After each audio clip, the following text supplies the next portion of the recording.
ಒಂದೊಂದು ಹೇಳೋಕೆ ಮುಂಚೆ ಅದು ಬೇಡ. ಸನ್ಯಾಸಿ ಕೊಡ್ಮಗಿಂದ ಹೆಂಗೆ ಹೆಸರು ಬಂತು ಅಂತ ಒಂದು ನೀವು ಕೇಳ್ತಾ ಇರೋದು ಮಾಹಿತಿನ.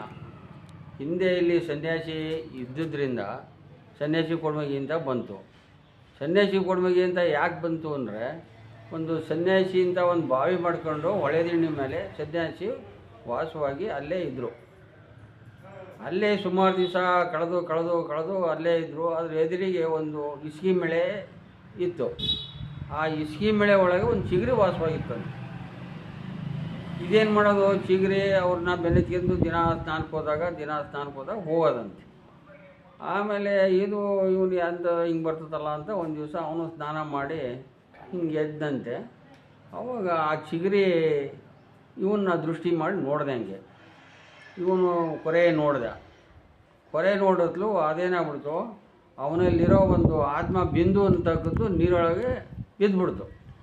ಕೆಳಗಡೆ ಜಿಂಕೆ ಇತ್ತಲ್ಲ, ಅದೇ ಮಾಡ್ತು, ನೀರು ಕುಡಿತಾ ಇತ್ತಲ್ಲ, ಅದು ಶೇಖರಣೆ ಮಾಡಿಬಿಡ್ತು. ಅದು ಹಿಂದಿನ ಸತ್ಯದ ಪ್ರಕಾರ, ಅವತ್ತಿನ ಕಾಲ ಸತ್ಯ ಇರೋದ್ರಿಂದ ಆ ಸನ್ಯಾಸಿಗೆ ಜಿಂಕೆ ಹೊಟ್ಟೆ ಒಳಗೆ ಗಂಡು ಮಗು ಉದ್ಭವ ಆಗಿಬಿಡ್ತು. ಅಲ್ಲಿ ಉದ್ಭವ ಆದಮೇಲೆ ಅದೇನಾಗ್ಬಿಡ್ತು, ಅವನಿಗೂ ಆಕೆಗೂ ಉದ್ಭವ ಆದಮೇಲೆ ಆ ಜಿಂಕೆಗೂ ಇವನಿಗೂ ಬರೀ ದೃಷ್ಟಿ ಮೇಲೆ ವಿಶ್ವಾಸ ಬೆಳೆದ್ಬಿಡ್ತು. ಬೆಳಗ್ಗೆ ಎದ್ದ ತಕ್ಷಣ ಅದು ಮಾತಾಡೋಂಗಿಲ್ಲಲ್ಲ ಜಿಂಕೆ, ಇವನು ನೋಡೋನು, ಅದು ಇವನು ನೋಡೋದು. ಆ ಒಂದು ಆಕರ್ಷಣೆ ಬೆಳೀತಾ ಗಂಡು ಮಗು ಏನಾಗ್ಬಿಡ್ತು, ಜನ ಆಗ್ಬಿಟ್ಟ.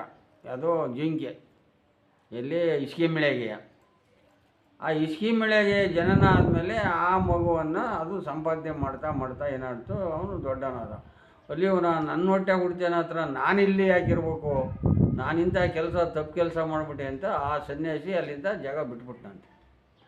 ಜಾಗ ಬಿಡ್ತು. ಈ ಜಿಂಕೆ ಮಗು ಮತ್ತು ತಾಯಿ ಎತ್ತದ್ದು ಬಿಡೋಂಗಿಲ್ಲಲ್ಲ, ಅದು ಅಲ್ಲೇ ಇಟ್ಕೊಂಡು ಕಾಪಾಡಿ ದೊಡ್ಡನ್ನು ಮಾಡ್ತಂತೆ. ಆ ಬೆಳೀತಾ ಆ ಮಗುಗೆ ಏನಾಗ್ಬಿಡ್ತು, ಕೋಡ್ ಬೆಳೆದ್ಬಿಟ್ಟು ಅಂತೆ. ಅದಕ್ಕೆ ಜಿಂಕಿಗೆ ಮಗುವಿಗೆ ಕೋಡ್ ಬೆಳೀತ್ಲು.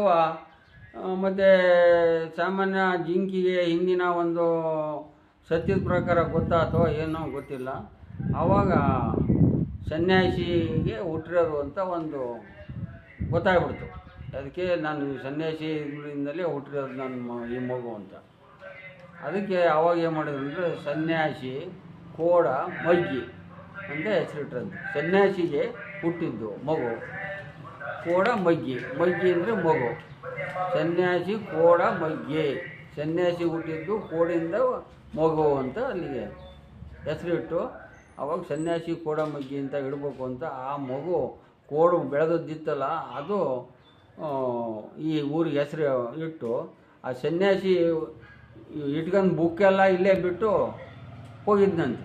ಆವಾಗ ಆ ಬುಕ್ನೆಲ್ಲ ಅಲ್ಲೇ ಇಟ್ಟು ಇದು ಅಲ್ಲೇ ಐಕೋಗ್ಬಿಡ್ತಂತೆ. ನಿನ್ನ ಹೊಟ್ಟೆಗೆ ಯಾಕೆ ನಾನು ಹುಟ್ಟಿದ್ದೀನಿ, ಜಿಂಕೆ ಹೊಟ್ಟೆಗೆ ಅಂತ ಅವನು ಸನ್ಯಾಸಿ ಅಲ್ಲೇ ಐಕೋಗ್ಬಿಟ್ನಂತೆ. ನನ್ನ ತಂದೆನೋ ಇಲ್ಲೇ ಐಕ್ಯ ಆಗಿದ್ದಾನೆ, ನಾನು ಇಲ್ಲೇ ಐಕೋತೀನಿ ಅಂತ ತಂದೆ ಮಗ ಇಬ್ಬರು ಆ ಬಾವಿ ಒಳಗೆ ಐಕೋಗ್ಬಿಟ್ರಂತೆ. ಈ ಊರು ಹೆಂಗೆ ಹುಟ್ಟುತ್ತೋ, ಈ ಊರಿಗೆ ನೀವು ಬರೋಕ್ಕೆ ಕಾರಣ ಅದನ್ನ ಹೇಳ್ರಿ.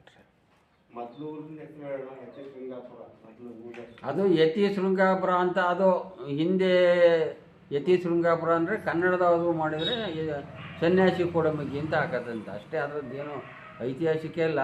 ಪುಸ್ತಕದಾಗೆಲ್ಲ ನಮ್ಮ ಹಿರಿಯರು ಹಂಗಂತ ಇತ್ತಂತೆ. ಇದನ್ನೆಲ್ಲ ಹೇಳಿ ಸನ್ಯಾಸಿಗೆ ಕೊಡಮಗ್ಗಿ ಅಂತ ಇಡ್ಬೇಕು ಅಂತ ಇಟ್ಟದ್ದು. ಯತಿ ಶೃಂಗಾಪುರ ಅಂದರೆ ಊರಿನ ಹೆಸರು ಅಂತದ್ದು. ಈ ಊರು ಹೆಂಗೆ ಬಂತು, ಈ ಊರಿಗೆ ಬರೋಕ್ಕೆ ಕಾರಣ? ಈ ಊರಿಗೆ ಬರೋಕ್ಕೆ ಕಾರಣ, ಅಲ್ಲಿ ಹೊಳೆ ಬರೋದು, ಪದೇ ನೀರು ಬಂದು ನುಗ್ಗೋದು. ಆಮೇಲೆ ಇಲ್ಲಿ ನೀರು ನುಗ್ಗಿ ಅನಾಹುತ ಆಕತೆ, ತೊಂದರೆ ಆಕತೆ ಅಂತ ಜನ ಅಭಿಪ್ರಾಯ ಪಟ್ಟರು. ಅವಾಗ ಇಲ್ಲಿ ಗೋಮಾಳ ಇತ್ತು, ದನಾಡ ಜಮೀನಿದು. 33 ಎಕರೆನೋ ಅಲ್ಲ, 23 ಎಕರೆನೋ ಜಮೀನಿದು. 33ನೇ ಸರ್ವೆ ನಂಬರು. ಇದನ್ನು ಗೋಮಾಳದಾಗ ಕಟ್ಟಾಕಿ ಅಂತ ಬಂದರು. ಇಲ್ಲೊಬ್ಬ ಮಿಲ್ಟ್ರಿಯನ್ ಬಂದು ಇಲ್ಲಿ ಇದು ಮಾಡ್ಕೊಳಂತ ಜಗವ 2 ಮನೆಯರೋ 3 ಮನೆಯರೋ ಸೇರ್ಕೊಂಡು ಟೆಂಟ್ ಹಾಕಿದ್ರು. ಆವಾಗ ನಮಗೆ ಗ್ರಾಮಕ್ಕೆ ಬೇಕು ಅಂತ ಅವತ್ತಿನ ಪಂಚಾಯತಿ ಒಳಗೆ ನಮ್ಮದು ಸಿದ್ಲಿಪುರ ಒಂದೇ ಪಂಚಾಯತಿ ಇದ್ವು. ಅಲ್ಲೊಬ್ಬರು ಚೇರ್ಮನ್ರಾಗಿದ್ದರು, ಸಿದ್ಲಿಪುರದಲ್ಲೇ ಚೇರ್ಮನ್ರಾಗಿದ್ದರು, ಹನುಮಂತಪ್ಪ ಗೌಡ್ರು ಅಂತ. ಅವರು ನಮ್ಮೂರವರು, ಆ ಮಂಗೋಟೆ ಲಾಯರ್ ಅಂತ ಒಬ್ಬರಿದ್ದರು, ಅವರು ಸೇರ್ಕೊಂಬಿಟ್ಟು ಒಂದು ತೀರ್ಮಾನಕ್ಕೆ ಬಂದರು ಈ ಜಾಗ ಮಾಡ್ಕೊಂಬಿಡೋಣ ಅಂತ. ಆವಾಗ ಅವ್ನು ತಕ್ಲಾರ ಹಾಕ್ಕೊಂಬಿಟ್ಟ. ಅವನಿಗೆ ನಾವು ಮಿಲ್ಟ್ರಿ ಆಗಿದ್ದ ನೀವು ಸ್ಯಾಂಕ್ಷನ್ ಆಗೈತೆ, ನೀವು ಹೆಂಗೆ ಬರ್ತೀರಿ ಅಂತ ತಕ್ಲಾರ ಆಗಿದ್ದು ನಿಜನೇ. ಆಮೇಲೆ ನಿಜಲಿಂಗಪ್ಪ ಅವ್ರು ಮುಖ್ಯಮಂತ್ರಿ ಆಗಿದ್ರು ಅವಾಗ ಹಿಂದೆ. ಅವಾಗ ಅಲ್ಲಿಗೆ ಇವರೇ ಹೋಗ್ಬಿಟ್ಟು ಮಹೇಶಪ್ಪ ಅಂತ ಒಬ್ಬರಿದ್ದರು, ಅವ್ರುಗಳಪ್ಪ ಅಂತ ಒಬ್ಬರಿದ್ದರು, ಚನ್ನಬಸಪ್ಪ, ಹನುಮಂತಪ್ಪ ಅಂತ ಒಂದು 4 ಜನ ಸೇರ್ಕೊಂಬಿಟ್ಟು ಬೆಂಗಳೂರಿಗೆ ಹೋಗಿ ನಿಜಲಿಂಗಪ್ಪರ ಹತ್ರ ಕೂತಿದ್ದು ಈ ಜಾಗವನ್ನು ಅಲ್ಲಿಂದಲೇ ಆರ್ಡರ್ ಮಾಡಿಸಿ ಅಂತ DC ಕೊಟ್ಟು ತಗೊಂಬಂದರು. ತಂದು ಆ ಕೂಟ್ಲೇ ಒಂದು ವಾರದಾಗೆ ಇದನ್ನು ಸ್ಯಾಂಕ್ಷನ್ ಆಗ್ಬಿಡ್ತು. ಎಲ್ಲಿಗೆ? ಸನ್ಯಾಸಿ ಹೊಸೂರಿಗೆ. ಈಗ ಅದು ಸನ್ಯಾಸಿ ಕೋಡ್ಮಗ್ಗಿನೂ ಅದೇ ಈ ಹೊಸೂರು ಅನ್ನೋದು ಅದೇ ಆಗ್ಬಿಡ್ತು. 2 ಊರು ಒಂದೇ. ಈ ಮನೆ ಕಟ್ಟಿದಾಗ ಇದು ಹೊಸೂರು ಅಂತ ಕರೀತಾರೆ ಅಷ್ಟೇ ಬಿಟ್ಟರೆ